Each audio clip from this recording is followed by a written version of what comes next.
The 2024 CrossFit Games are in Fort Worth, Texas, home of cowboys, cattle drives, and now heavy cleans, as the big weights are out and on display here for the first time inside Dickies Arena. I'm Chase Ingham. Along with me is Adrian Conway. Mike Arsenault will join us shortly. It's been a long time coming, a few events down, but we finally get the heavyweights as we're getting set to take on the clean ladder. That's right, this is going to involve 3 separate rounds, and they're going to be all out as fast as possible, with the slowing being the limitation on how heavy the weights go. 3, 3, 2, 2, 1, 1's going to kick us off in round 1. What are your go-ruck steps to success? Well, they're pretty straightforward when you think about a race with the barbell, but you're going to grip and rip, and what I mean by that is you got no time to have the most perfect lined up setup, which a lot of times we do with a barbell, and also power pays. Power pays off in the form of a power clean. You can stop the weight wherever it stops going up and stand it up to finish it. A strong style here in a moment. Your start list. Our first heats in number 3. Actually, let's go down to Mike about the clean ladder. Thanks, Chase. Every athlete out on the competition floor. Originally, there was supposed to be a cut at this point in the competition. That cut decision has been eliminated, so we've added a heat to this round. So we're going to start with 4 heats. From there, we'll identify the top 20 fastest men who will move on to the semifinal, and then one final round with the top 10 fastest times from the semifinal, and we will declare a winner here in event number 6. Your first heat of athletes, we're only going to have 5, but a couple athletes you're looking at, Adrian. In lane number 7, Bailey Martin, who's currently sitting in 31st overall, got 12th last year at the CrossFit Games. Yeah, 12th last year at the CrossFit Games. We know that Bailey Martin can move an external load, so the question is, will he be able to move it fast enough to advance himself into the next round? Again, this is going to be a game of seconds. How efficiently can you get from point A to point B with some weights in between? But we know Martin has the power, he has the speed, and he's got a pretty strong clean. On the other side of the floor is countryman from Australia, Peter Ellis, who got that 4th and final qualifying spot out of the Oceania region. Yeah, you got to love this. He showed up to the CrossFit Games in 2019 with his dad. He said, I'm going to come back here as a competitor, because that was then as a spectator. So he put on some goals. He saw some athletes doing some achievements and some things that he wanted to be a part of, and look at him right here on the competition floor, living it out right now. 17 years old, and his dream is becoming a reality. As you see James Sprague, your overall leader, coming into this event, and this is going to be an event that he's going to have to try to limit the amount of damage that happens with this event.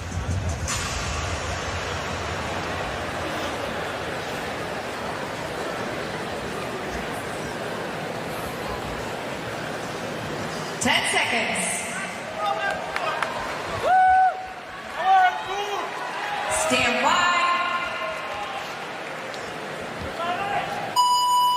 Here we go, ladies and I'd like to welcome all those joining us on ESPN2. Welcome to the 2024 CrossFit Games, as we are starting fast and furious with heavy barbells of the clean ladder. Second barbell, 265. 265 in the second bar, 3 reps as they'll advance forward to the bar at 275. The reps will drop down to 2. Arthur Semenoff coming out of the Asia semifinals. He'll advance to the bar, 2 more reps at 285. Jack Rosamond in the hat, the walk-on at Ohio State, will drop into a squat clean. Here comes Bailey Martin on the right. Jack Rosamond, 1 rep at 295. He'll hit it. He'll finish across the line just under the 50-second mark. Wow, great execution there by Rosema. Changing quickly from a power clean, receiving it high, into a squat clean without a hesitation at all. Arthur Semenoff looking at his arm. Now he'll open the door up for Bailey Martin.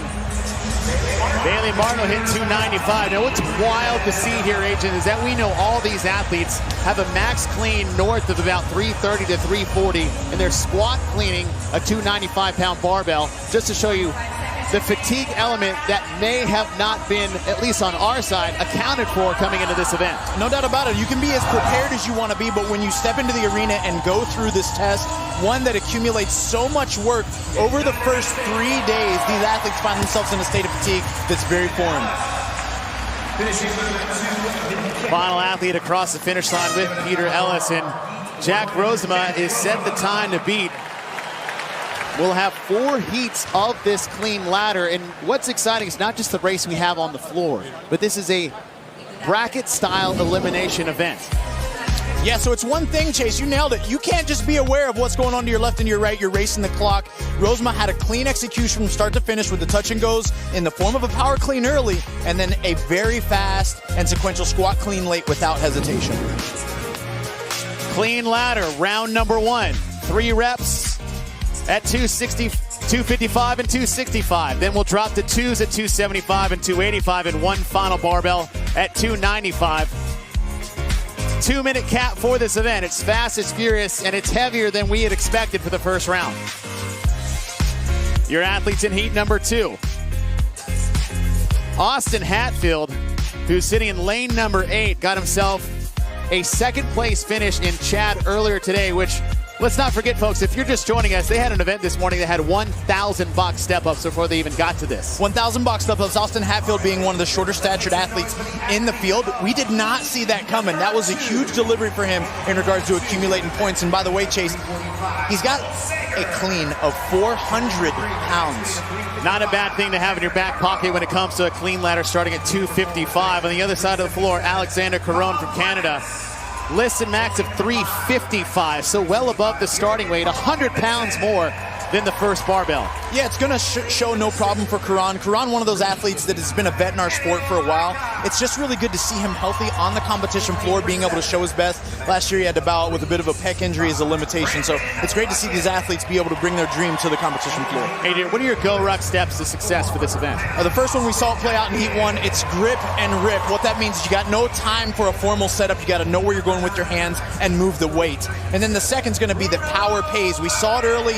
Athletes are going to power clean the bar, touch and go off the ground, but in the moment when they got to hit the squat, they've got to hit it without hesitation. We got athletes on the starting mats, but everybody else is in the back. They've got some barbells and weights here warming up, but they are just 10 feet away, and you can feel the energy and the tension building for those athletes that have yet to come into the next couple of heats. We've seen this style of event play out in many ways through the history of the CrossFit Games, and they know what's at stake, Chase. One slip up, one no rep, one missed bar, and that's going to leave them sitting down watching their peers excel in the future rounds. And Adrian, as an athlete, the pressure to perform is one thing, but in an event like this where execution plays a major factor outside of just your strength and speed. I loved every moment of it. That's what you train for. You want to be the fittest, there's no doubt. You got to train strength, you got to train endurance, but seizing the moment here, it's what it comes down to, and that's what you enjoy most. This is heat 2 of 4. As Pat Vellner looks on as he is making his way up the leaderboard after a slow start on day number 1. 10 seconds.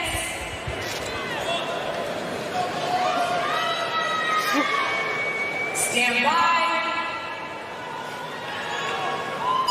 Heat number 2, individual men are off. 3 reps at 255. Touch and go is the name of the game for a lot of these athletes in the middle. Look out for BKG, Bjorgen Carl Gudmundsson in the center lane. 11 consecutive CrossFit Games as we advance to 3 reps at 265.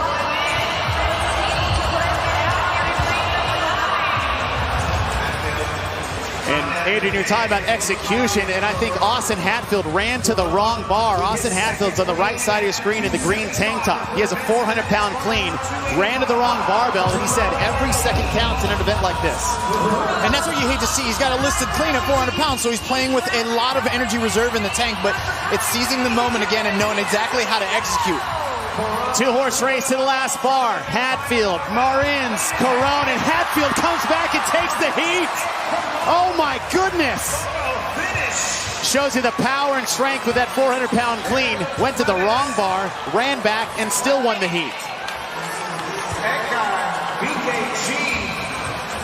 And Austin Hatfield might have dodged a bullet, because if that happens in the second round when we have less barbells and less opportunities to make up time, if you're going to make a mistake, the first heat's the time to do it. That's right. That's right. It's true.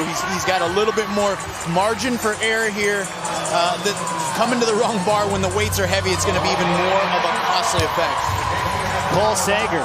We talked about Bjorgen Carl Gudmundsson with 11 consecutive. He is the second man to be in that same company. 11 straight years as Brandon Luckett gets across the finish line. And even as Cole Sager's still on the competition floor, Chase, it's one thing. These athletes, they might not have the ability to advance. They're still fighting for every second to have their official placing.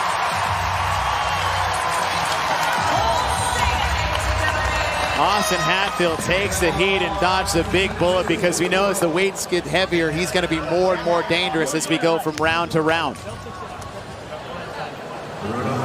Thank you. How much? 1 second. Oh, it looks like Bruno Marine squeaked in ahead of Austin Hatfield. Well done. As we have Let's all go. athletes taking on the first round, we'll cut the field in half as we advance to the next round.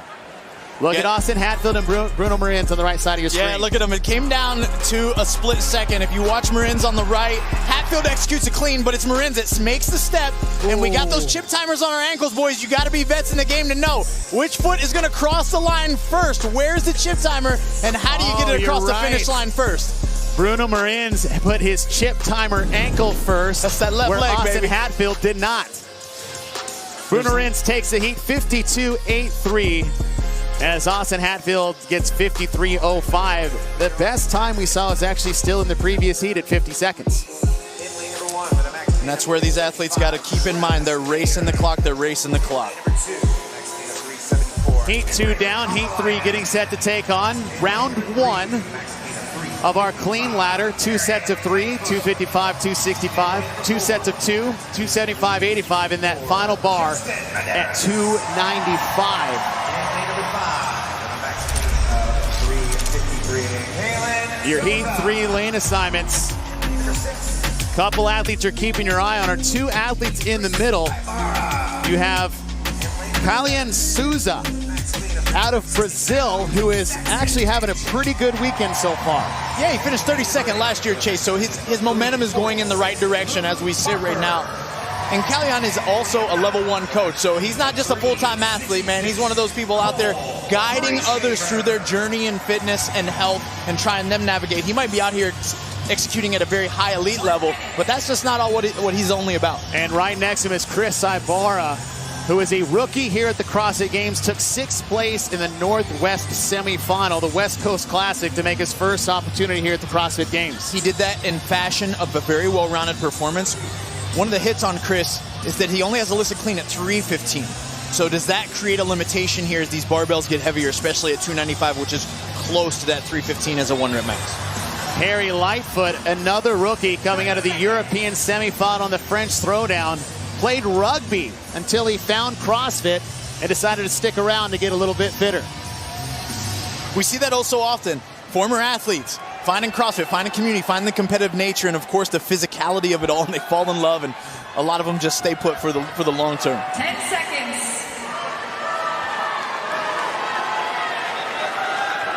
Stand by. Heat number 3 underway. 3 reps at 255. Travis Mayer in the front part of your screen. You know a guy that likes to clang and bang some weights. It's Travis Mayer. Very powerful athlete. Now Travis to the left there. He's going to have the capacity to touch and go several of these bars. Travis Mayer actually a couple years ago made it a goal to try to get that elusive 400-pound clean. He's already to this 3rd barbell. 2 reps at 275. Mayer dance forward. Nobody's on the 2nd bar. Here comes Travis Mayer. He drops into a squat. You can clean any way you want. Oh, almost got pinned at the bottom. 1 more bar to go. Look out for Justin Medeiros in the center lane. Final bar, 295. Best time, 50.6 seconds. No more. Travis Mayer takes the heat with a new time to beat. Kalian Souza drops the bar. That opens the door for Justin Medeiros and Henry Hapalainen. Justin Medeiros, right side of your screens, won the CrossFit Games twice in 2021 and 2022. He should be safe into the next round. 1 minute. Oh, Kylan gets spit out the back again. Lightfoot will just get across. Here comes Paul Griesaber. This is where it gets really hard, Chase, to make tough decisions. You feel like you're able to make a clean, but your body just doesn't feel ready and it can't execute at the level that you want expected. Chris Ibarra is in, so is Kalian Souza. Saxon Panchek. Saxon Panchek, who is one of the stronger athletes in the field. And those guys just watching, this isn't the only event they've done. This is event 6. They've run 3.5 miles. They swam a half mile. Last night, they sprinted 1,600 meters on the track, as well as carry a sandbag about as fast as they can. And this morning, all but 2 hours ago, they did 1,000 step-ups to the 45-pound pack. They're not exactly fresh. Don't forget the 100 deadlifts yesterday morning with 225 pounds. And the power of the crowd here at the CrossFit Games. And if you're watching from home, we cannot put into words of what that means for these athletes to have the crowd here to cheer them on. And as Travis Mayer, who first stepped onto the competition floor in 2013, sets the new time to beat at 46.15 seconds. We noticed him early and we noticed him often. It was Travis Mayer shining bright in that neon green that he's got on. And he was touch and go all the way through that second to last bar. Took a moment to gather himself. With his experience as a 9th-year CrossFit Games competitor, he understood, let me take a second. He's gonna catch it low in the hole, kept his elbows up, and fought through that 295 for the victory. And sometimes it doesn't need to be pretty, it just needs to be fast. Travis Mayer, and that's classic Travis, 46.15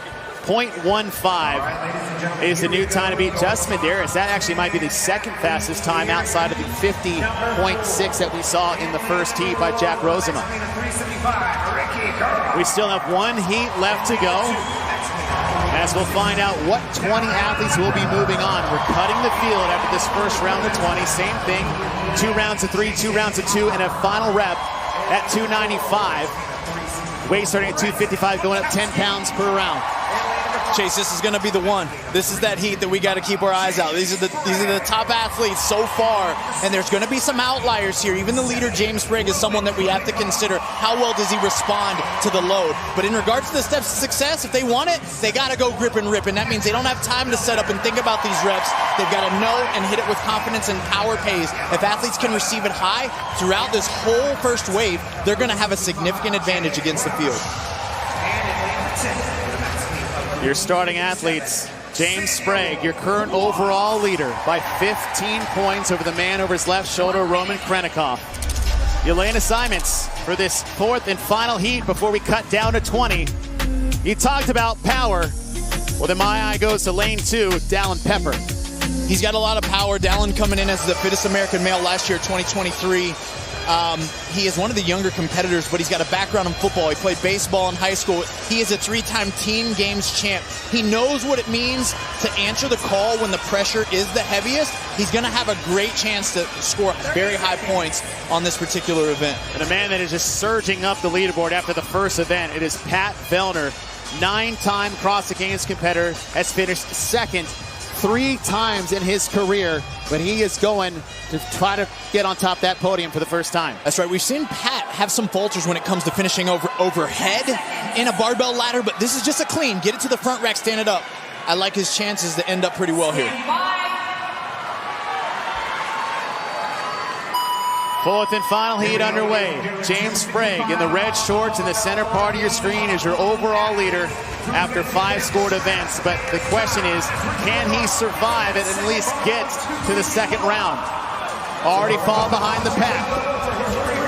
3 reps at 265 is the second ball. Ricky Garrard at the bottom part of your screen, who won the 1600 meter in sprint on the track, as fellow countryman Jake Crouch is trying to keep pace with him. Chase, almost every one of these athletes foregone on the touch and go and just went singles out the gate. Ricky Garrard, 2 reps at 285, still in the lead. On to the final barbell. Ricky Garrard alone. It's just him and the clock. Travis Mayer's time will stand, but that's great for Ricky Garrard. Pat Vellner, center part of your screen. Brett Fakowski, however, gets ahead of him. Pepper was across as well. It's actually one of the slower heats we've had, Adrian. Yeah. And that's what I mean. It caught me off guard. A lot of these athletes chose to do singles. Roman Krennikov gets across the finish line as Jake Yelahosta, who won the opening event here at the 2024 CrossFit Games, struggling a bit on this last barbell.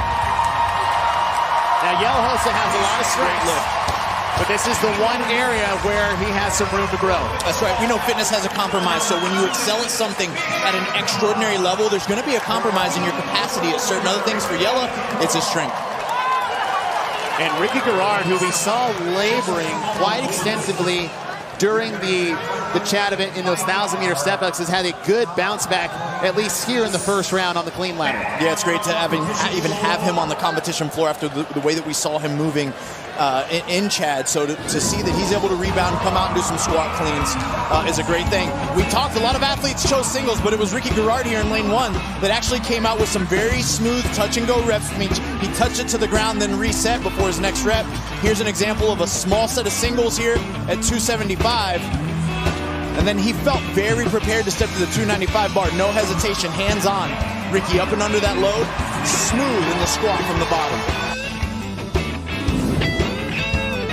The results of heat number 4, Ricky Garrard 51.02. And we were talking earlier, this isn't track and field. They're not taking the top 2 in each heat. They're taking the top 20 times only to the next round as we cut those 20 athletes. Let's go down to Mike R.